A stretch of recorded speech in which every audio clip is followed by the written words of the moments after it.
کہ وہ ایک شخص کا کارنامہ، وہ یہودی فتنہ گر، وہ روح مصدق کا بروز، ہر تباہ ہونے کو ہے اس کے جنوں سے تار تار.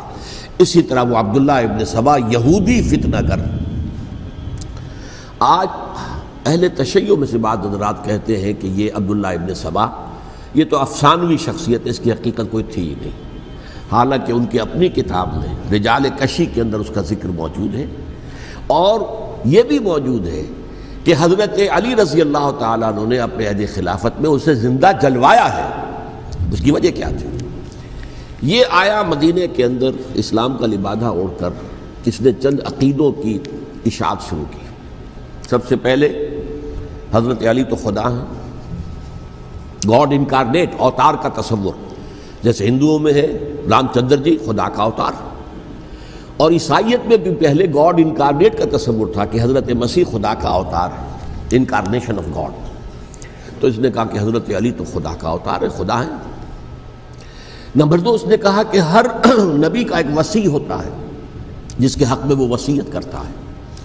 تو حضور صلی اللہ علیہ وسلم کے وصی حضرت علی ہیں، لہذا خلیفہ تو اول روز سے حضرت علی ہیں. حضرت ابو بکر، حضرت عمر، حضرت عثمان یہ تو غاصب ہیں، اور حضرت عثمان کی خلافت تھی اس وقت تو خاص طور پر.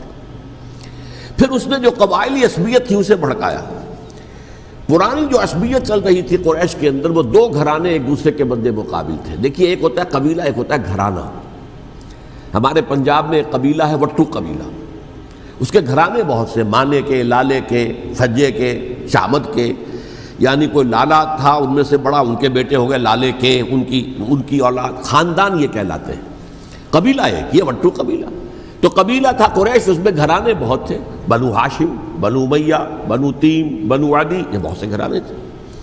تو چوٹی کے دو گھرانے جو تھے وہ بنو ہاشم اور بنو امیہ، ان کے درمیان چپقلش تھی، مقابلہ، مسابقت. اور یہ مسابقت فی الخیر بھی ہوتی تھی. اگر انہوں نے غریبوں کو کھانے کھلائے ہیں تو ہم ان سے بڑھ کر کھلائیں گے، اگر وہ حاجیوں کی خدمت کرتے ہیں تو ہم ان سے بڑھ کر کریں گے. تو ان کے اندر یہ مسابقت الخیر بھی تھی، لیکن چپقلش تھی کہ کوئی ہم سے آگے نہ نکل جائے. وہ سمجھتا تھا وہ آگے نہ نکل جائے. اس شخص نے اس پرانی عصبیت کو تازہ کیا کہ حضور تو بنو ہاشم میں سے تھے، لہذا خلافت حق ہے بنو ہاشم کا، یہ غاصب ہے. اس سے پہلے دو خلفاء جو تھے وہ نہ بنو ہاشم سے تھے نہ بنو امیہ سے تھے. حضرت ابو بکر بنو تیم میں سے تھے، چھوٹا قبیلہ تھا. حضرت عمر بنی عدی میں سے تھے، وہ بھی چھوٹا قبیلہ تھا. یہ حضرت عثمان پہلے خلیفہ جو بنو امیہ میں سے تھے، جن کی پرانی چپقلش بنو ہاشم سے تھی. اب اس کو موقع مل گیا کہ پرانی قبائلی عصبیت کو بھڑکائے. یہ ہے اصل میں اس فتنے کا پس منظر عبداللہ ابن سبا نے جو آ کر پھیلایا ہے. اور اس کی تفصیل میں اس وقت میں نہیں جا سکتا، کیسے یہ فتنہ پروان چڑھا، کیا انہوں نے اسٹریٹجی اختیار کی. کہ یہ کیا کرتے تھے، گروہ بنا کر بھیجتے تھے لوگوں کو. کوفے میں جاؤ تو وہاں پر دمشق کے گورنر کے خلاف اور مصر کے گورنر کے خلاف الزامات لگاؤ، اس نے یہ کیا، وہ غبن کر گیا، وہ یہ کر گیا، وہ خیانت کر رہا ہے، وہ رشتہ داروں کو پال رہا ہے. اور عثمان کے خلاف بھی تقریریں کرو رضی اللہ تعالیٰ عنہ. دمشق میں جاؤ تو کوفے کے گورنر کے خلاف، کیونکہ دمشق کے گورنر کے خلاف بات کرو گے تو لوگوں کو معلوم ہوگا کہ یہ جھوٹ بول رہے ہیں. لیکن یہ کہ وہاں تو تم بات کرو کوفے کے گورنر کے خلاف اور مصر کے گورنر کے خلاف اور حضرت عثمان کے خلاف. مصر میں جاؤ تو بات کرو کوفے کے اور شام کے گورنر کے خلاف اور حضرت عثمان کے خلاف. یہ انہوں نے ایسا اٹھایا.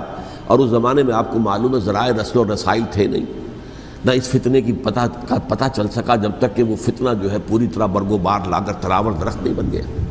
اس کے نتیجے میں حضرت عثمان رضی اللہ تعالیٰ عنہ شہید ہوئے، اور خلیفہ پھر حضرت علی رضی اللہ تعالیٰ عنہ کو انہی سوائیوں نے، جنہوں نے گھیراؤ کیا تھا، جنہوں نے حضرت عثمان کو شہید کیا ہے، یہی حضرت علی رضی اللہ تعالیٰ عنہ کے ارد گرد ہو گئے.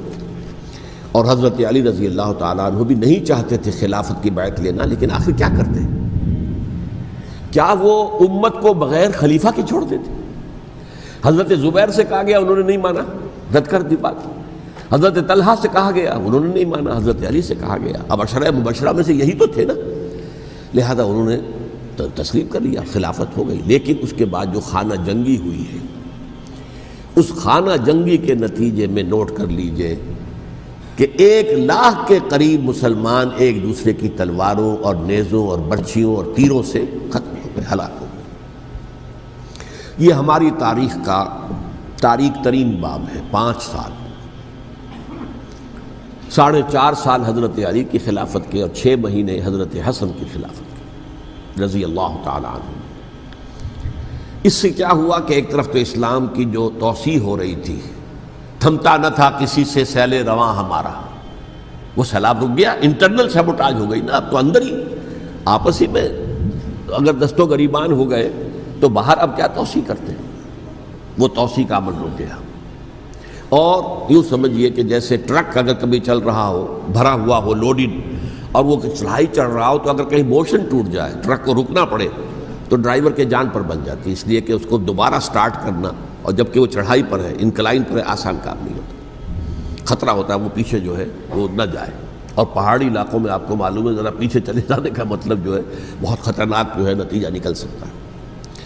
بہرحال حضرت علی رضی اللہ تعالیٰ عنہ نے اپنے خلافت میں ایک کام یہ کیا، اب اس کی کیا مصلحتیں تھیں یہ تو انہی کے علم میں ہوگا، ہم قیاس کر سکتے ہیں، میں اس میں نہیں جانا چاہتا۔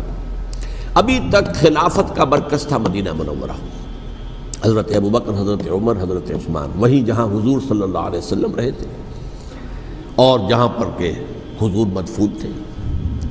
لیکن حضرت علی نے اپنا مرکز جو ہے وہ کوفہ بنا دیا۔ اچھا، اس کی ایک ظاہری وجہ یہ سمجھ میں آتی ہے کہ اسلام کا جو پھیلاؤ ہو گیا تھا، وہ سلطنت اتنی وسیع ہو گئی تھی کہ مدینہ منورہ بہت جنوب میں اور بڑے صحرا کو عبور کر کے جانا ہوتا تھا۔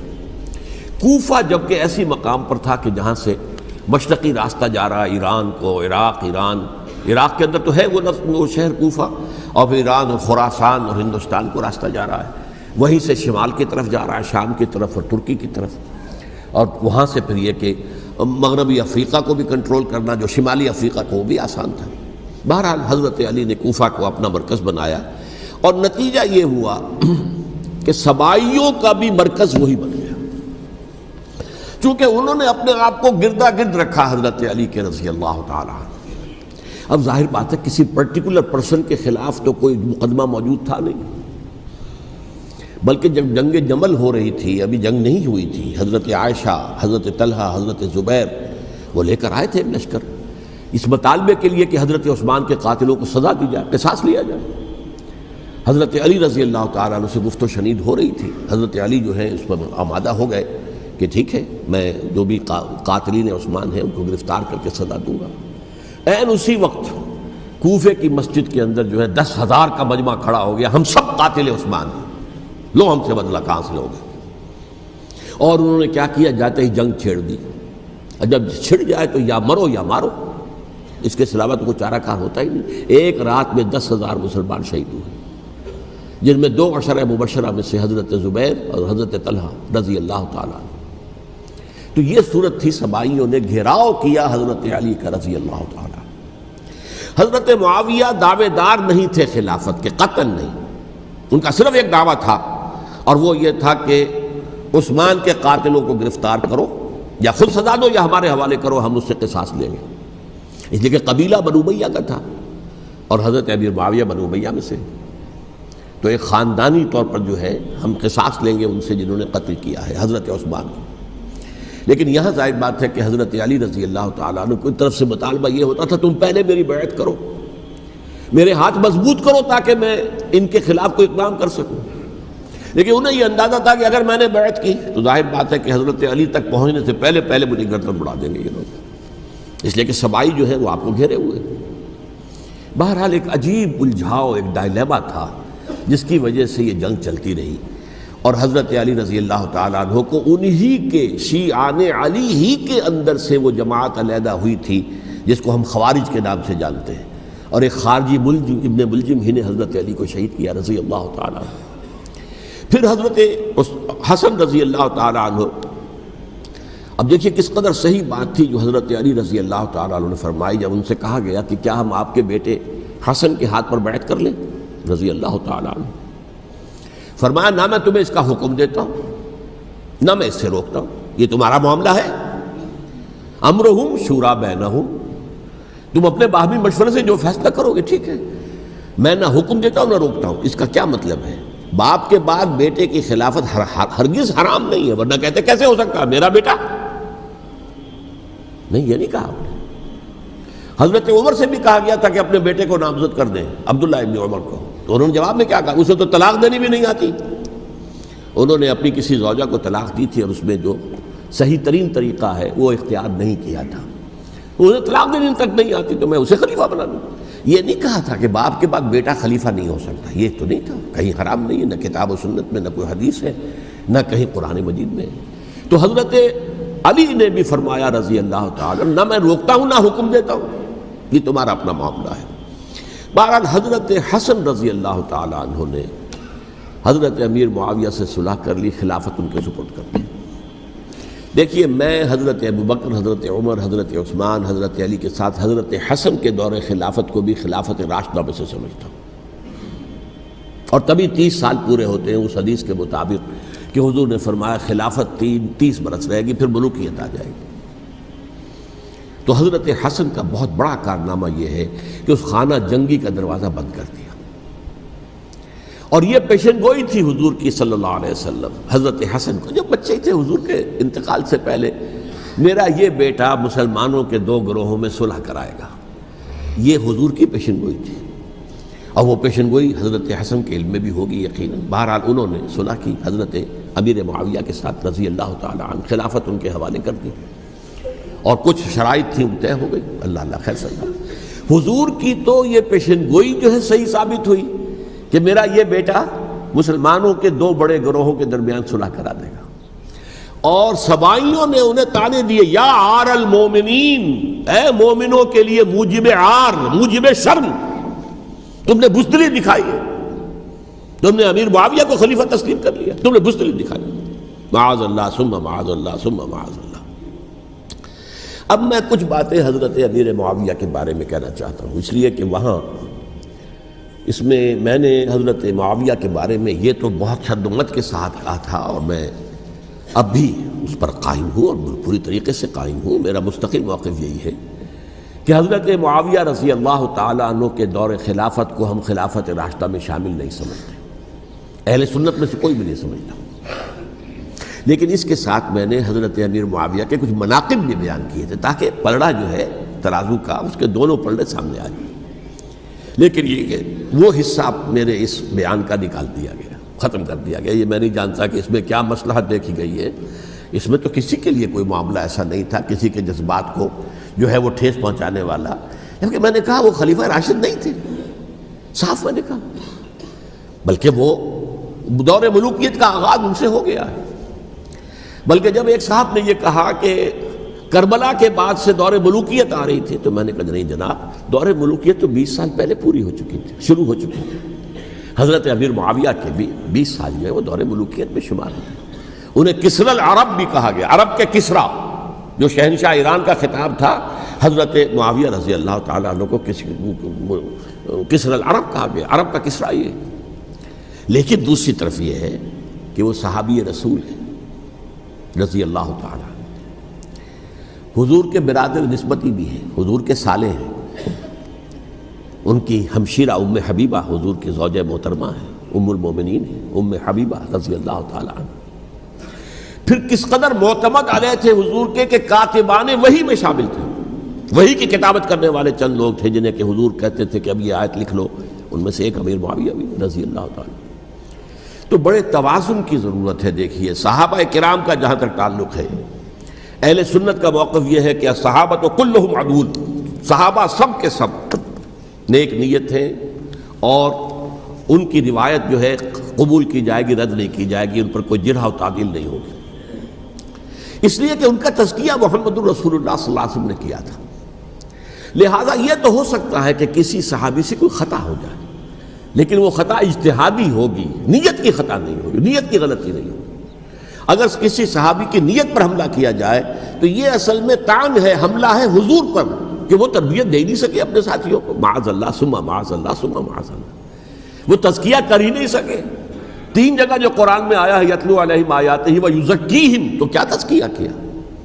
اگر ان کے قریب ترین ساتھی جو تھے، اگر ان کے اندر بھی بدنیتی تھی اور دنیا کی طلب تھی، اور دنیا کے اندر اقتدار حاصل کرنے کا جذبہ تھا، تو پھر کیا تزکیہ کیا؟ معاذ اللہ ثم معاذ اللہ۔ لہذا صحابہ سب کے سب عدول ہیں اور ان سے اختلاف ممکن ہے، لیکن ان کی نیت پر حملہ نہیں ہو سکتا۔ تو حضرت امیر معاویہ کی شخصیت ایک چیز ہے، آپ کا دور خلافت دوسری چیز ہے۔ شخصیت کے اعتبار سے صحابی رسول ہیں، برادر نسبتی ہیں حضور کے صلی اللہ علیہ وسلم، اور پھر یہ کہ اس قدر معتمد علیہ ہے صحابہ میں سے کہ وہ کاتبان وحی، یہ عام آدمی کے کرنے کا کام نہیں تھا جو وحی کی کتابت کرے، اللہ کے کلام کی۔ البتہ یہ ہے کہ جیسا کہ میں نے عرض کیا، ان کا دور خلافت راشدہ نہیں ہے، وہ ملوکیت کا دور ہے۔ یہ میں نے جیسا کہ عرض کیا، میں نے ایک صاحب نے جب یہ کہا کہ ملوکیت شروع ہو رہی تھی، میں نے کہا شروع نہیں ہو رہی تھی، ملوکیت تو 20 سال پہلے شروع ہو چکی تھی۔ اسی طریقے سے ایک صاحب نے کہا تھا کہ اسلام کو قائم کرنے کے لیے حضرت حسین میدان میں آئے، میں نے کہا یہ بھی غلط ہے، اسلام تو 60 سال پہلے قائم ہو چکا تھا، نبی اکرم صلی اللہ علیہ وسلم کے دست مبارک سے اسلام قائم ہو گیا، جاء الحق وزهق الباطل ان الباطل کان زهوقا، پھر 30 برس تک وہ کامل شکل کے اندر قائم رہا۔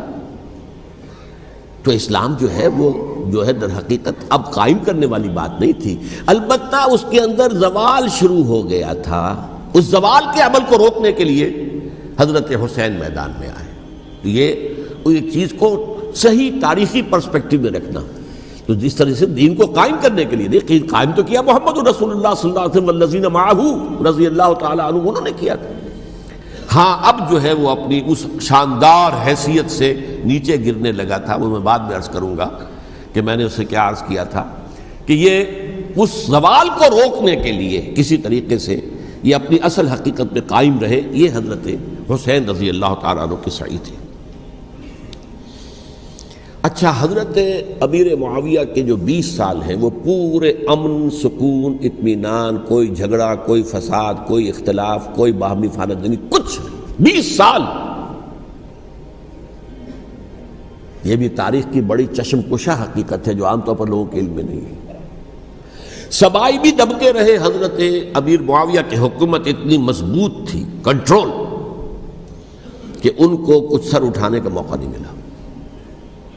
موجود تھے، دبکے رہے، جیسا کہ میں نے کہا ریولوشن کے آخری مرحلے پر آ کر جو مخالفین ہیں وہ دب جاتے ہیں کہ پھر دیکھیں گے، موقع ملے گا تو پھر لیں گے ان سے حساب کتاب۔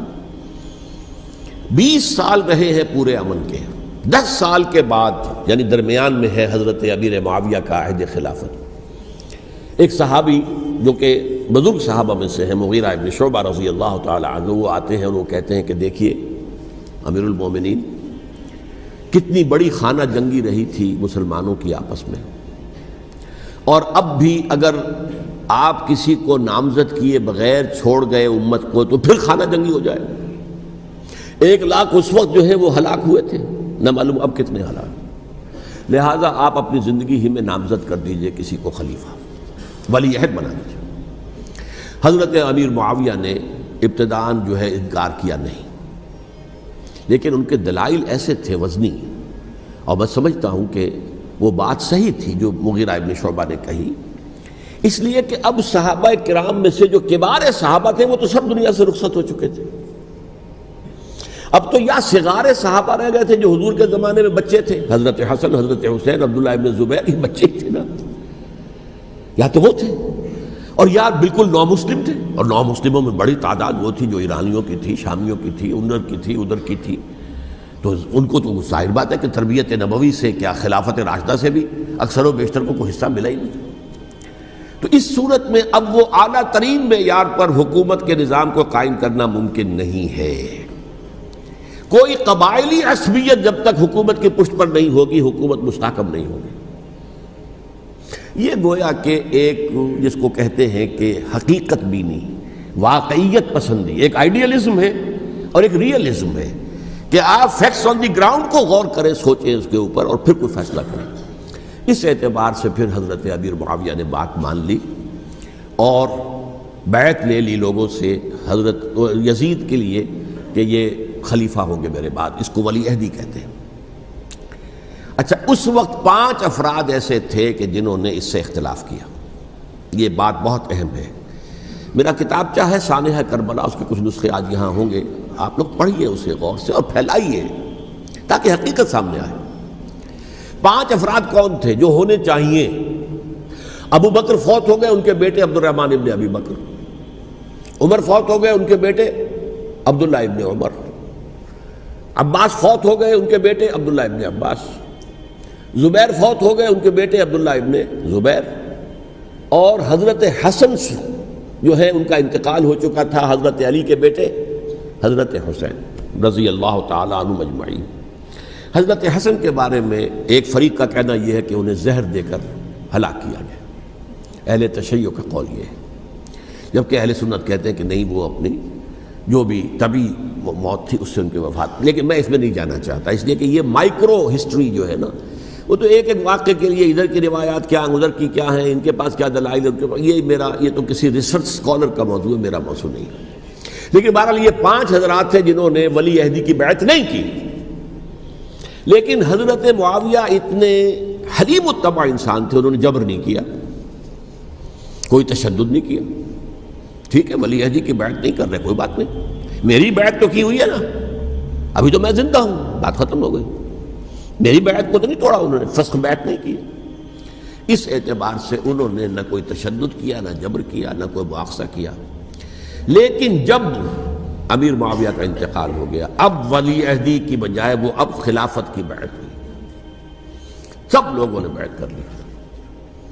ان 5 میں سے ایک فوت ہو چکے تھے، حضرت عبد الرحمن ابن ابی بکر فوت ہو چکے رضی اللہ تعالی، 4 تھے، ان 4 میں ایک اختلاف ہوا۔ 2 کی رائے یہ تھی، عبداللہ ابن عمر، عبداللہ ابن عباس، کہ اگرچہ یہ کام غلط ہوا ہے، اسلام کی روح کے منافی ہوا ہے، یہ بادشاہت کی بنیاد پڑ رہی ہے، لیکن یہ بات ایسی نہیں ہے کہ اس کی بنا پر ہم خانہ جنگی شروع کروا دیں، امت کے اندر خون خرابہ کروائیں، فساد کروائیں۔ لہذا انہوں نے بیعت کر لی۔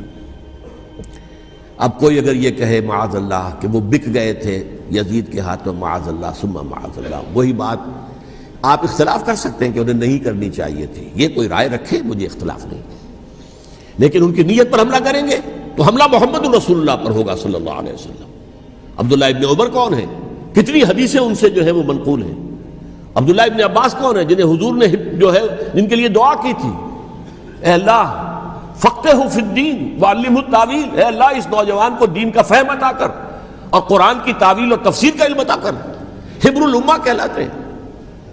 وہ کہیں پیسوں اور ٹکوں کے عوض بک جانے والے نہیں تھے، انہوں نے امت کی مصلحت دیکھی، نیت جو ہے اس پر حملہ نہ کیجئے، البتہ اختلاف کا حق آپ کو حاصل ہے۔ 2 حضرات جو ہے ڈٹے رہے کہ نہیں، ہمیں کم وٹ میں ریزسٹ کرنا ہے۔ عبداللہ ابن زبیر عمر کے اعتبار سے وہ بڑے ہیں، مسلمانوں میں سب سے پہلے ولادت مدینے میں جا کر جو ہوئی ہے وہ عبداللہ ابن زبیر کی ہوئی ہے۔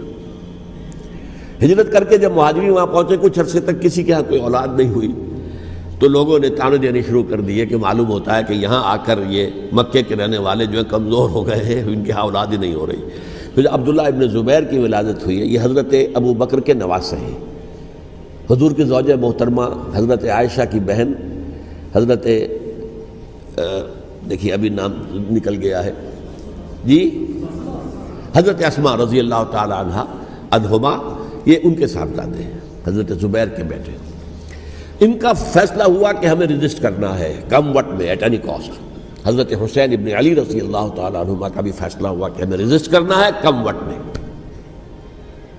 البتہ ان میں بھی ایک اختلاف ہو گیا، یعنی یہ 2 تو جڑے رہے، ان 2 میں اختلاف ہو گیا۔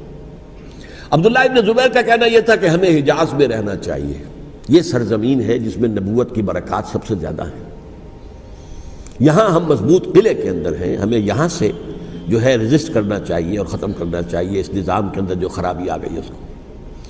حضرت حسین رضی اللہ تعالیٰ عنہ کے پاس خطوط کا تانتا بنا ہوا تھا، کوفے سے لوگ خط لکھ رہے تھے، آئیے آئیے آئیے، ہم آپ کے ہاتھ پر بیعت کریں گے، ہم آپ کے ہاتھ پر بیعت کریں گے، ہم آپ کے ہاتھ پر بیعت کریں گے۔ یہی وہ کوفہ جو حضرت علی کا دارالخلافہ رہا تھا اور جو پھر سبائیت کا گڑھ بن گیا تھا۔ چنانچہ حضرت حسین نے حضرت مسلم بن عقیل کو بھیجا وہاں پر کہ میرے نمائندے کی حیثیت سے جا کر وہاں پر بیعت لو۔ 10-12 ہزار افراد نے بیعت کر لی، لیکن اس کے بعد یزید کی طرف سے گورنر بنا کے بھیجا گیا ابن زیاد کو۔ ابن زیاد نے آ کر جو تشدد کیا اور سختی کی تو سب کے سب بیعت توڑ کر اور سب منحرف ہو گئے. مخلصین تو وہ تھے نہیں. الکوفی لایوفی، کوفی جو ہے وہ تو کوئی وعدہ وفا کرنے والا ہوتا ہی نہیں، بیعت توڑ دی. فمن نقص فانما ينقص على نفسه، بیعت کے بعد بیعت توڑ دینا بہت بڑا گناہ ہے، توڑ دی. ادھر اطلاع مل گئی حضرت حسین کو، چل چکے تھے، وہ راستے میں تھے کہ وہاں تو مسلم بن عقیل شہید ہو گئے اور سب لوگوں نے بیعت توڑ دی. اب واپس جانا چاہتے تھے لیکن مسلم بن عقیل کے بیٹے جو ہے اڑ گئے. یہ عرب کی اپنی ایک جو ہے پرانی ان کی حمیت اور ان کا قبائلی نظام کہ اب ہم اپنے والد کے خون کا قصاص لیے بغیر نہیں جائیں گے. حضرت حسین رضی اللہ تعالیٰ عنہ کی مروت اور شرافت کہ یہ میرا ساتھ دینے کے لیے آئے تھے، اب میں ان کا ساتھ نہ دوں تو یہ تو شرافت اور مروت کے خلاف ہے. کہا اچھا چلو چلتے. وہاں جا کر بھی عین اپنے میدان کے اندر بھی حضرت حسین رضی اللہ تعالیٰ عنہ نے 3 چیزیں پیش کی ان کوفیوں کے لشکر کے خلاف. سب سے بڑا لشکر کے اندر سب سے بڑے تو کوفی تھے جنہوں نے بیعتیں کی ہوئی تھی حضرت حسین کے ساتھ. دیکھو مجھے جانے دو واپس حجاز کی طرف، یا مجھے سرحدوں پر بھیج دو تاکہ میں کافروں کے ساتھ جنگ کرتے ہوئے اپنی جان دے دوں، یا مجھے یزید کے پاس جانے دو، میں اپنا معاملہ اس سے طے کر لوں. لیکن کوفیوں کو یہ گوارا نہیں تھا. اگر یہ یزید کے پاس پہنچ گئے تو ہمارا کچا چٹھا بیان کر دیں گے کہ مجھے تو ان لوگوں نے ورغلا کر بلایا تھا. اس لیے کہ دیکھیے حضرت امیر معاویہ کے 20 سالوں کے دوران میں بتا چکا ہوں ان کی حکومت اتنی مستحکم تھی کہ اس کے خلاف کوئی فتنہ اٹھانا ممکن نہیں تھا. اب چونکہ ایک چینج اوور ہوا تھا، اور چینج اوور میں آپ کو معلوم ہوتا ہے کہ ایک جس کو کہتے ہیں every thing is in the melting پاٹ، ابھی تو یہ درمیان کے اندر معاملہ ہے، تو انہیں موقع ملا. سر اٹھایا حضرت حسین رضی اللہ تعالیٰ عنہ کو، جو خطوط لکھے جس کے کہ تھیلے کے تھیلے اور بوریوں کی بوریاں بھری ہوئی حضرت حسین کے ساتھ تھی، وہ کہا کہ آئیے ہم آپ سے بیعت کریں گے. انہوں نے نہیں مانا. اور اصل میں حضرت حسین کے قاتل وہ کوفی ہیں، وہ بزدل، وہ منافق جنہوں نے بیعت کر کے بیعت توڑی. اور اب وہ آ گئے کہ اگر یہ حسین رضی اللہ تعالیٰ عنہ بچ کر کہیں یزید کے پاس پہنچ گئے تو پھر ہمارا کچا چٹھا جو ہے وہ سامنے آ جائے گا اور ہماری پھر شامت آ جائے گی. لہذا انہوں نے قتل کیا حضرت حسین کو رضی اللہ تعالیٰ. ایک بات جو علامہ ڈاکٹر قلب صادق نے فرمائی، اور مجھے میرے علم میں یہ بات پہلے نہیں تھی، وہ یہ کہ حضرت حسین کے قتل کا فتویٰ ایک بہت بڑے مفتی نے دیا تھا. یہ بات بھی ذرا سمجھ لیجیے. حضرت حسین رضی اللہ تعالیٰ عنہ کے قتل کا فتویٰ ایک بہت بڑے مفتی نے دیا تھا. کیوں دیا تھا؟ اس لیے کہ حضور کی احادیث موجود ہیں کہ جب ایک شخص کی ایک خلیفہ کی بیعت ہو جائے تو دوسرا اگر کھڑا ہو تو اسے قتل کر دو. کھلی حدیث.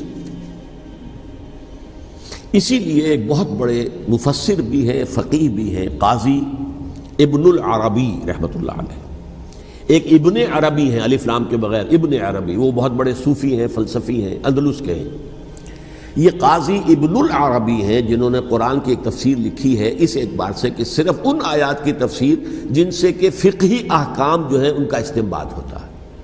یہ 2 تفسیریں اس طور سے لکھی گئی ہیں قرآن مجید کی. احکام القرآن ان کا نام ہے دونوں کا. جن میں سے ایک جو ہے قاضی ابن العربی کی ہے. ان کا ایک جملہ نقل ہوتا ہے، قتل الحسین بسیف جدہ، حسین قتل ہو گئے اپنے ہی نانا کی تلوار سے. وہ تلوار کیا تھی؟ جب کسی کی بیعت ہو چکی ہو پھر کوئی کھڑا ہو مدعی خلافت، قتل کر دو. میرے نزدیک حضرت حسین مدعی خلافت نہیں تھے. یہ بات اس وقت سامنے لوگوں کے نہیں آئی، بلکہ حکومت نے یہ باور کرا دیا کہ یہ تو باغی ہے، یہ مدعی ہے خلافت کے. انہوں نے تو دعویٰ نہیں کیا خلافت کا، وہ تو صرف اس عمل کو روکنے کے لیے میدان میں آئے تھے. اور اس بات کو اچھی طرح سمجھ لیجئے کہ اس وقت تک یہ جو تصور آج ہمارے پاس ہے کہ ریاست علیحدہ ہے، حکومت علیحدہ ہے، state of Pakistan, we are loyal to the state of Pakistan, ہم ریاست پاکستان کے وفادار ہیں، گورنمنٹ آف پاکستان کے وفادار نہیں ہیں. We are not loyal to the government. Government تو کبھی بے نظیر کی تھی، ہم اس کے خلاف تحریک چلا رہے تھے، یا کبھی کسی اور کی تھی اس کے خلاف تحریک چل رہی ہے، یا کبھی ضیاء الحق کی تھی اس کے خلاف تحریک چل رہی ہے۔ گورنمنٹ کو بدلنا تو عوام کا حق ہے، آج اس وقت نہیں تھا، اس وقت ریاست اور حکومت کا کوئی فرق نہیں تھا، لہذا جو حکومت سے اختلاف کرے گویا کہ باغی ہے۔ یہ ہے اصل میں وہ پیچیدہ مسئلہ کہ کیوں کسی مفتی نے فتویٰ دے دیا، اس لیے کہ اس وقت تک ریاست اور حکومت کا فرق واضح نہیں تھا دنیا پر۔ یہ تو ابھی کوئی 100-150 سال کی بات ہے کہ آج ہمارا جو پولیٹیکل سائنس کا ایولیوشن ہوا ہے وہ اس اسٹیج تک پہنچ گیا ہے کہ اسٹیٹ علیحدہ ہے، حکومت علیحدہ ہے۔ حکومت تو اسٹیٹ کے 3 آرگنز میں سے ایک آرگن ہے، ایڈمنسٹریشن حکومت کی ہے، جوڈیشری ہے اور لیجسلیچر ہے، 3 آرگنز ہیں بڑے بڑے، ان میں سے ایک ہے۔ تو حکومت کو بدلنا تو عوام کا حق ہے، چاہے وہ ووٹ کے ذریعے بدلے، چاہے ایجیٹیشن، اگر پرامن ایجیٹیشن ہے اس سے حکومت کو بدلنے کا حق حاصل ہے دستوری طور پر ہر اعتبار سے۔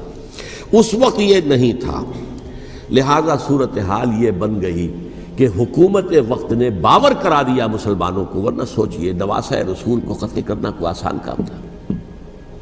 آخر سب کلمہ گو تھے کہ نہیں تھے؟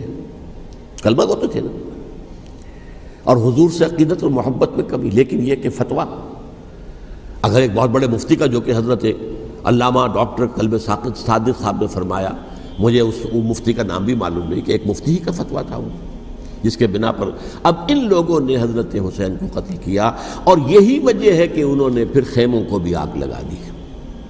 وائی حالانکہ دیکھیے اگر دشمنی کا انتقام ہوتا تو حضرت علی بن حسین جو بیمار تھے، جو بعد میں زین العابدین رحمۃ اللہ علیہ کے نام سے پھر یہ اہل تشیع کے چوتھے امام معصوم ہیں، حضرت علی، حضرت حسن، حضرت حسین، اور پھر حضرت علی بن حسین زین العابدین رحمۃ اللہ علیہ، کیا ان کو بھی قتل کر دیتے؟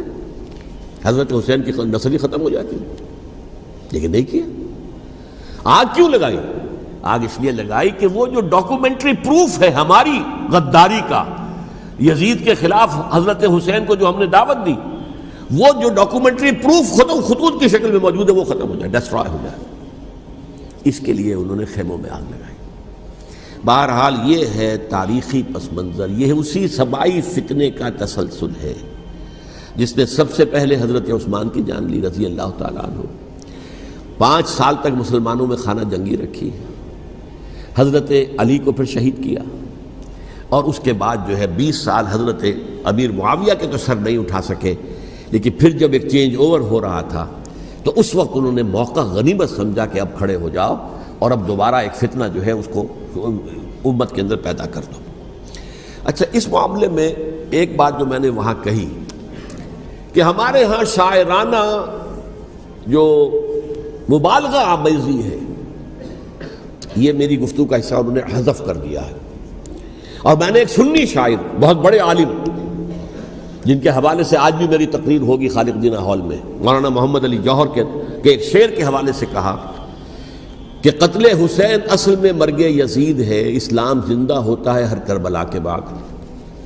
میں نے کہا بالکل محمل شعر ہے، اسلام مرا ہی نہیں تھا، زندہ ہونے کا کیا سوال؟ اور اگر کسی درجے میں مزمحل یا زخمی ہوا تھا تو وہ تو رہا، کربلا کے بعد بھی رہا، یزید کی حکومت بھی رہی، بنو امیہ کی حکومت بھی چلی، کوئی تبدیلی تو نہیں آئی۔ یہ کیا کہہ رہے ہیں؟ اسلام زندہ ہوتا ہے کربلا کے بعد؟ میں نے کہا اسلام مرا نہیں تھا۔ جیسے میں نے یہ کہا کہ ملوکیت جو ہے وہ اب شروع نہیں ہوئی، ملوکیت تو 20 برس پہلے شروع ہو چکی تھی حضرت امیر معاویہ کے، لیکن ظاہر بات ہے کہ حضرت حسن نے، حضرت حسین نے اس کو قبول کیا، اور حضرت حسین نے تو پھر 10 سال تک ولی عہدی جو تھی چاہے بیعت نہیں کی لیکن اس کے خلاف میدان میں آ کر چیلنج تو نہیں کیا۔ اس اعتبار سے یہ معاملہ جو ہے اسلام زندہ ہوتا ہے کربلا کے بعد، یہ بے تکی بات ہے۔ ہاں، حضرت شاہ اسماعیل شہید رحمۃ اللہ علیہ کی اگر میں تشبیہ کو، تمثیل کو سامنے رکھوں تو اسلام کی عمارت 6 منزلہ ہے، 6ٹھی منزل ٹاپ کی وہ گر گئی، 5 منزلیں انٹیکٹ تھیں، اسلام مرا نہیں تھا۔ عدالت میں شریعت کے مطابق فیصلے ہو رہے تھے، قاضی تھے، مفتی تھے، شریعت نافذ تھی، اسلام کہاں مرا تھا؟ جبکہ خود کہہ رہے ہیں علامہ قلب صادق کے ایک مفتی کے فتوے سے حضرت حسین کو قتل کیا گیا۔ اب وہ مفتی کی رائے، اس کی بدنیتی ہو، جو بھی ہو، وہ جانے، اللہ جانے، لیکن عام مسلمان کیا کرے؟ اس پہلو سے اسلام مرا نہیں تھا. ہاں ایک منزل گر گئی تھی، وہ گری رہی، 1000 برس تک گری رہی، یہاں تک کہ آ کر مغربی امپیریلزم نے اس کے گرایا، ملوکیت کا معاملہ ختم کیا، اور وہ جبرین ملوکیت دوسری آ گئی. ورنہ وہی بادشاہی چلی ہے. بلکہ دور بنو امیہ میں وہ بادشاہی پوری طرح اس نے بالوں پر نہیں نکالے تھے، اصل بالوں پر تو اس نے نکالے ہیں دور بنو عباس میں آ کر. اور پھر سلاطین جو ہے ترک، جو ترک خلفاء ہے، ان کا بھی بادشاہت تھی، اور کیا تھا، وہ خلافت تو نہیں تھی. تو یہ تو اسلام میں جو بھی نقص واقع ہو گیا تھا، کبھی واقع ہو گئی تھی، وہ جو کی تو برقرار رہی. اس کو بھی تسلیم کیا. میں اللہ کا شکر ادا کر کے کہتا ہوں کہ دونوں حضرات، دونوں شیعہ دانشور اور بڑی اعلیٰ سطح کے جو شیعہ عالم تھے، انہوں نے اس بات کو تسلیم کیا اور میری اس بات کو چیلنج نہیں کیا.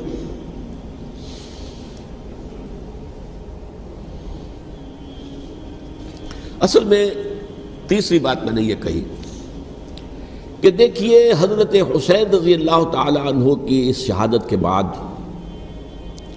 اس کے بعد واقعہ حرہ بھی ہوا، جو واقع کربلا سے بھی بعض اعتبارات سے زیادہ بھیانک اور زیادہ گھناؤنا واقعہ بنو امیہ کی تاریخ ہے، جس کو لوگ جانتے ہی نہیں. مدینہ کے کچھ لوگوں نے بغاوت کی اور انہوں نے اس کے خلاف فوج بھیجی، اور فوج کو جب مدینہ فتح کر لیا، 3 دن کے لیے حلال کر دیا، جو چاہو کرو، یہاں جسے چاہو مارو، جسے چاہو لوٹو، جس کا گھر چاہو برباد کرو، جس عورت کو چاہو ریپ کرو. اور یہ مدینہ النبی کے اندر ہوا. تو کاٹ کھانے والی ملوکیت کے اندر بہت سے واقعات ہوئے. عبداللہ ابن زبیر کھڑے ہوئے، انہوں نے حکومت قائم کی تھی، لیکن یہ کہ وہ تو 6 سال کے لیے کامیاب بھی رہے، ایک حکومت قائم کی، بنو امیہ کے ہاتھ پر بیعت نہیں کی، بالآخر ان کی حکومت بھی ختم ہو گئی. پھر حضرت زید کھڑے ہوئے، انہوں نے بغاوت کی، وہ بھی ناکام رہ گئے. پھر بنو عباس میں کھڑے ہوئے حضرت نفس زکیہ، حضرت حسن رضی اللہ تعالیٰ عنہ کے اولاد میں سے، وہ بھی ناکام ہو گئے، شہید ہو گئے. پھر یہ سمجھ لیا گیا کہ اب یہ جہاں تک 6ٹھی منزل ہے وہ تو دوبارہ تعمیر نہیں ہو سکتی. یہ تو جس کی لاٹھی اس کی بھینس، جس کے پاس طاقت ہوگی اس کی حکومت ہوگی، جس کا قبیلہ زیادہ قوی ہوگا، جس قبیلے میں زیادہ عصبیت ہوگی، مضبوط ہوگا، متحد ہوگا، طاقتور ہوگا، اسی کی حکومت ہوگی. البتہ اس کے نیچے لوگوں کے اخلاق کی اصلاح کرو. صوفیاء کرام نے وہ کام اپنے ذمے لیا، اور بالکل وہی کام ہے کہ جو ائمہ اہل بیت کرتے رہے. حضرت حسن کی اولاد میں پھر حضرت علی بن حسین رضی اللہ تعالی، حضرت حسین کی اولاد میں پھر امام محمد باقر، امام محمد جعفر صادق، اور اس کے بعد بھی 5 اور. کسی نے بغاوت نہیں کی. جیسے علماء کرام کام کر رہے تھے اور جیسے صوفیاء کرام کام کر رہے تھے، ایسے ہی وہ مسلمانوں کی علمی تربیت، روحانی تربیت و تزکیہ کر رہے تھے. کسی نے حکومت کو چیلنج نہیں کیا. نوٹ کر لیجیے اس بات کو. حضرت علی نے بھی چیلنج نہیں کیا تھا، حضرت حسن نے چیلنج نہیں کیا، خود صلح کر لی. تو ائمہ اہل بیت جو 12 یہ گنتے ہیں، جن میں سے آخری جو ہے حضرت مہدی کو تو ابھی ظاہر ہونا ہے، ان کے عقیدے کے مطابق وہ روح پوش ہیں، وہ ظاہر ہوں گے. لیکن 11 حضرات کے بارے میں یہ کہ حضرت حسین کے سوا کسی نے بھی چیلنج نہیں کیا وقت کے نظام میں. اور حضرت حسین نے بھی اس مغالطے پر کیا کہ کوفی ساتھ دیں گے، اور یہ موقع ہے کہ یہ جو 6ٹھی منزل اسلام کی گر گئی ہے، اسے دوبارہ تعمیر کر دیا جائے. انہوں نے خلافت کا دعویٰ نہیں کیا تھا، یہ انہیں عوام کو مغالطے میں مبتلا کیا گیا کہ یہ خلافت کا مدعی ہو کر سامنے آیا. جیسا کہ میں نے آپ سے کہا تھا، امیر معاویہ نے حضرت علی کے عہد خلافت میں کبھی خلافت کا دعویٰ نہیں کیا. مدعی خلافت نہیں تھے. وہ تو یہ کہتے تھے کہ قاتلان حسین جو ہے، قاتلان عثمان کو سزا دو، قصاص دو، بس. اسی طرح حضرت حسین نے بھی. اب دیکھیے اس ضمن میں اس میں کوئی شک نہیں ہے، حضرت حسین رضی اللہ تعالی عنہ کی جو شہادت ہوئی ہے، ان کے ساتھیوں کی، اعزاء و اقارب کی، تاریخ انسانی میں یہ عزم، ہمت، شجاعت، مثابرت، صبر، استقلال، استقامت، اس کی بہت روشن مثال ہے، بہت روشن مثال ہے، بہت روشن مثال ہے.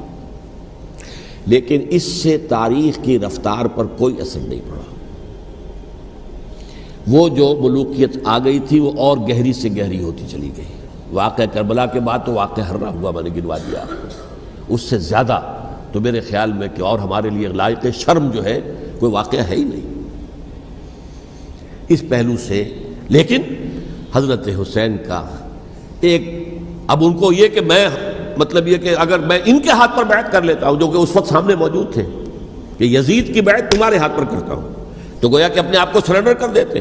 وہی خطرہ جو امیر معاویہ کو تھا کہ مجھے وہ تو پہنچنے بھی نہیں دیں گے علی تک رضی اللہ تعالیٰ عنہ، اور مجھے پہلے ہی شہید کر دیں گے۔ یہی خطرہ حسین کو تھا رضی اللہ تعالیٰ عنہ کہ مجھے یزید تک پہنچنے نہیں دیں گے، پہلے قتل کر دیں گے۔ اور ویسے بھی یہ ایک شرافت، مروت اور حمیت اور غیرت اور عزت نفس کا تقاضا بھی تھا کہ بھائی معاملہ ہے یزید کا، میرا مجھے وہاں جانے دو، اللہ اللہ خرسلہ، یو کین اسکورٹ می، میرے دائیں بائیں چلو تاکہ میں کہیں اور بھاگ نہ جاؤں تمہارے خیال میں، مجھے وہاں پہنچا دو، میں وہاں پہ جا کے اسے معاملہ کر لوں۔ لیکن انہوں نے قتل کیا، اصل قاتلان کوفی، وہی سبائی۔ البتہ یہ ہے کہ اس واقعے کی جو یادگار ہے اس میں کوئی شک نہیں ہے کہ اس نے مسلمانوں میں سے ایک گروہ کے دل میں قربانی اور شہادت کا جذبہ بہت پیدا کیا، اس میں کوئی شک نہیں۔ اور جس طریقے سے کہ عاشورہ محرم میں یاد منائی جاتی ہے، جس طریقے سے اس نے اہل تشیع کے اندر قربانی کا جذبہ بے انتہا پیدا کر دیا، اگرچہ وہ جذبہ بروئے کار نہیں آتا، اس لیے کہ ان کے ہاں یہ عقیدہ ہے، یہ طے ہے کہ جب تک حضرت مہدی ظاہر نہیں ہوں گے ہم کسی کے خلاف بغاوت نہیں کریں گے۔ یہ پوری تاریخ میں ان کا معاملہ رہا، تمام جو ہے ائمہ اہل بیت کا معاملہ رہا، جب تک مہدی نہیں آتے keep sitting and keep waiting, wait and see, that's all. یہ تو خمینی صاحب نے کیا ہے، آیت اللہ خمینی صاحب نے، کہ انہوں نے یہ ایران کے شیعوں کو باور کرایا کہ بھائی جب آئیں گے حضرت مہدی آ جائیں گے، لیکن ہم اب ہاتھ پر ہاتھ رکھ کر بیٹھے رہیں، باطل کو چیلنج بھی نہ کریں، ہمیں کچھ تو کرنا چاہیے، وہ ہاتھ پاؤں ہلانے چاہیے اور کچھ نہیں تو مہدی کا راستہ جو ہے صاف کرنا چاہیے، تمہید کرنی چاہیے، ان کے راستہ ہموار کیا جائے۔ تو یہ ان کی بڑی عظمت ہے آیت اللہ خمینی صاحب کی کہ اہل تشیع ایران کے جو ہے ان سے انہوں نے یہ بات منوا لی کہ ہم بالکل انرٹ نہیں بیٹھے رہیں گے، بلکہ اب انہیں نائب امام قرار دے کر اور ولایت فقیہ کے فلسفے کے حوالے سے، یہ دو چیزیں ان کی جو ہیں بنیادی فلسفے کی ہیں، وہ اس وقت میرا موضوع نہیں ہے، انہوں نے عوام کو ایسا کھڑا کیا ہے کہ 20,000 سے لے کر 30,000 کے درمیان انسانوں نے جانیں دے دی، عورتوں کے جلوس نکلے، شیرخوار بچہ گود میں ہے عورت کے اور گولی کھا رہی ہے اور مر رہی ہے، گر رہی ہے۔ آپ سوچئے زندگی کتنی عزیز ہوتی ہے، اور شیرخوار بچے کے لیے ماں کی جو زندگی ہے اس ماں کو اپنی زندگی کتنی عزیز تر ہوگی کہ اپنے لیے نہیں تو اس بچے کے لیے مجھے جینا ہے، لیکن نہیں، گولیاں کھائیں اور گری۔ یہ جذبہ انہی میں ہے۔ واقعہ یہ ہے کہ اہل سنت کے اندر یہ جذبہ نہ ہونے کے برابر ہے، یہ میں واشگاف الفاظ میں کہہ رہا ہوں۔ پورے عالم اسلام میں صرف شیعہ ایران ایسا نکلا ہے کہ جس نے بادشاہت کا خاتمہ کیا، باقی سعودی عرب میں بادشاہت بیٹھی ہوئی ہے، ڈٹ کر بیٹھی ہوئی، اربوں ڈالر کا ایک ایک محل بنتا ہے ان بادشاہوں کا، اور سنی سن ہے، سن، کوئی حرکت نہیں۔ وہ تو اب جو حرکت ہو رہی ہے وہ اینٹی امریکن حرکت ہے جو ہو رہی ہے، وہ در حقیقت وہ مسئلہ بالکل دوسرا ہے جو اس وقت ہو رہا ہے، لیکن یہ کہ عالم اسلام میں کوئی تحریک ایسے نہیں اٹھی۔ یہ اہل تشیع میں ہے جو بالکل استثنائی بات ہے کہ انہوں نے جو ہے ایک ایسا بادشاہ جس کو کہا جاتا تھا کہ اس کا جو اسلحہ خانہ ہے وہ ایشیا میں سب سے بڑا اسلحہ خانہ ہے، جو 2500 سالہ پرانی جو ایک عظمت تھی ایران کی اس کو دوبارہ تازہ اور زندہ کرنا چاہتا تھا۔ 2500 سالہ برسی اس نے منائی تھی، اس کے لیے ایک شہر آباد کیا تھا کہ خسرو یا سائرس یا ذوالقرنین قرآن مجید کی اصطلاح میں اس کی یادگار بنائی تھی، اور وہ سوچ رہا تھا کہ وہی عظمت دوبارہ ایران کی ہوگی جو کہ خسرو کے زمانے میں تھی، جس کا قرآن مجید میں سورہ کہف کے اندر ذکر ہے، مشرقی فتوحات، مغربی فتوحات، شمالی فتوحات۔ تو وہ بادشاہ ہے اس کو بھاگنا پڑا ہوا قربانی کی وجہ سے۔ تو یہ جو ہے واقعہ کربلا نے، اس میں کوئی شک نہیں ہے کہ ایک ایسی مشعل روشن کی ہے جس کو کہ ہر شخص کو دیکھنا چاہیے۔ یہ بھی انسان، جیسے کہ اقبال نے ایک شعر کہا تھا غالب کے لیے، فکر انسان پر تیری ہستی سے یہ روشن ہوا ہے، پرے مرغ تخیل کی رسائی تاک ہو جا، تو فکر انسان پر حضرت حسین کی قربانی سے یہ واضح ہوا ہے کہ انسان کس حد تک جا سکتا ہے قربانی دینے کے لیے اپنے کسی مقصد کے لیے۔ مقصد ان کا جو تھا، میں نے اسی لیے آیت پڑھی تھی، معاذ اللہ ثم معاذ اللہ۔ میں ایک آخری بات جو کہہ رہا ہوں وہ نوٹ کر لیجئے، ایک خاص انتہائی نقطۂ نظر کے عام کیے جانے کی وجہ سے سنیوں میں بھی ایک انتہائی رد عمل پیدا ہوا ہے، ایکسٹریم رائٹسٹ سنیز۔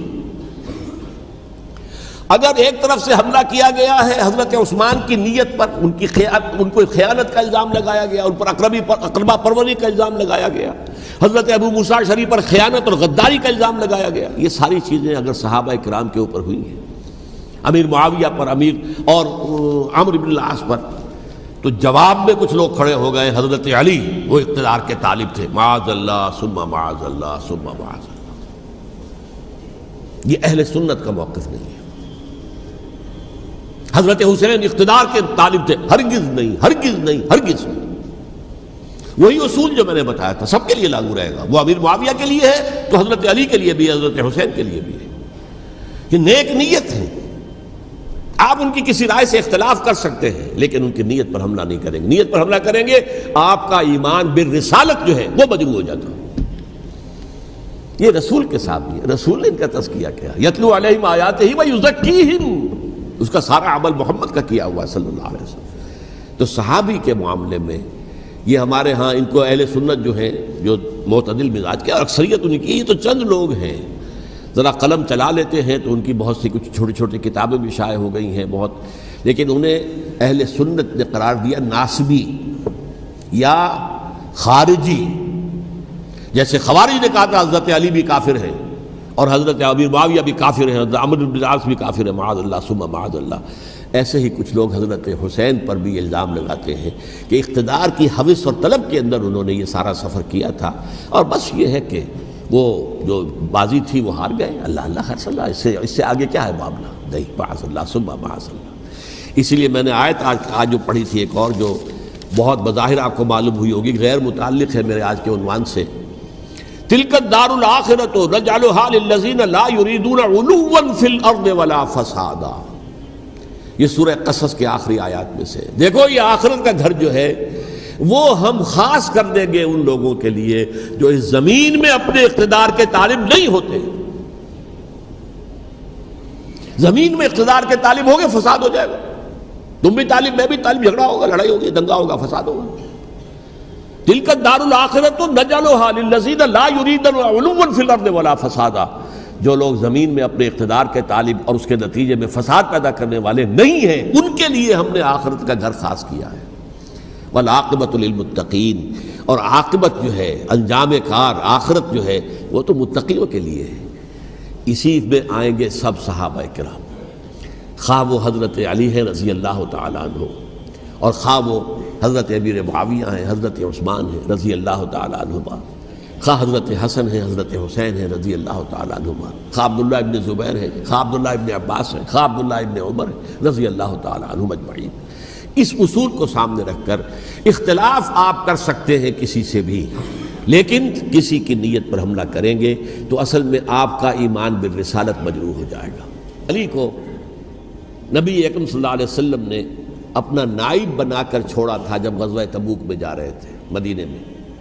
حضرت علی نے کہا بھی کہ مجھے آپ عورتوں کے ساتھ بٹھا کے جا رہے ہیں۔ فرمایا تمہارا مقام میرے ساتھ وہی ہے جو موسیٰ کے ساتھ ہارون کا تھا۔ ہارون کو چھوڑ کر گئے تھے نا یہودیوں کے پاس جب گئے تھے تورات لینے کے لیے، تو تمہارا وہی مقام ہے میرے ساتھ۔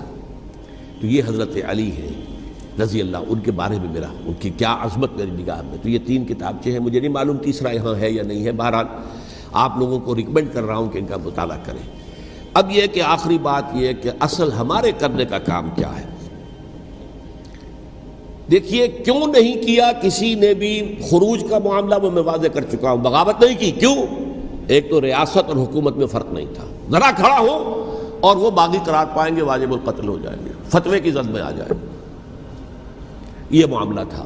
اور دوسرے یہ کہ عمارت پوری گری نہیں تھی، ایک منزل گری تھی نا۔ آج ہم کہاں کھڑے ہیں؟ پوری عمارت گری ہوئی ہے، نہ شرعی عدالتیں ہیں، نہ شرعی فیصلے ہیں، نہ احکام الہی نافذ ہیں، نہ حدود اور قصاص کے معاملات، کچھ بھی نہیں۔ ہمارا فرض کیا ہے؟ حضرت حسین کی مدح کرتے رہیے، تعریف کرتے رہیے، صحابہ کرام کی مدح کرتے رہیے، مدح صحابہ، اس کے لیے مجلسیں قائم ہو رہی۔ بھائی کر کیا رہے ہو؟ تھے تو آبا وہ تمہارے ہی، مگر تم کیا ہو؟ ہاتھ پر ہاتھ دھرے منتظر فردا ہو۔ تلک امۃ قد خلت لہا ما کسبت ولکم ما کسبتم۔ وہ تو ایک امت تھی جو چلی گئی، اللہ کے ہاں پہنچ گئے، جو کچھ انہوں نے کمایا وہ ان کے لیے، تمہارے لیے نہیں ہے، تمہارے لیے وہ ہوگا جو تم کماؤ گے۔ ہمارے لیے راستہ اب یہی ہے کہ خلافت راشدہ کے مکمل نظام کو اثر نو قائم کرنے کے لیے منہج انقلاب نبوی کو اختیار کریں۔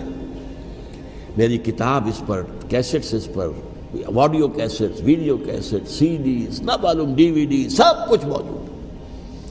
سیرت النبی پر تو میں عرض کر چکا ہوں، فلسفہ سیرت النبی سمجھنا ہے تو میری کتاب پڑھیے، ورنہ سیرت النبی آپ پڑھ لیں گے، واقعات معلوم ہو جائیں گے، فلسفہ سیرت سامنے نہیں آئے گا، اس کا آپ مطالعہ کریں گے میری کتاب سے۔ اور دوسرے یہ کہ یہ خلافت قائم کرنے کے لیے جو جد و جہد ہم کر رہے ہیں، تحریک خلافت پاکستان جس کا میں داعی ہوں ادنا سا، وہ تنظیم نہیں ہے، میں اس کا امیر نہیں، وہ ایک تحریک ہے۔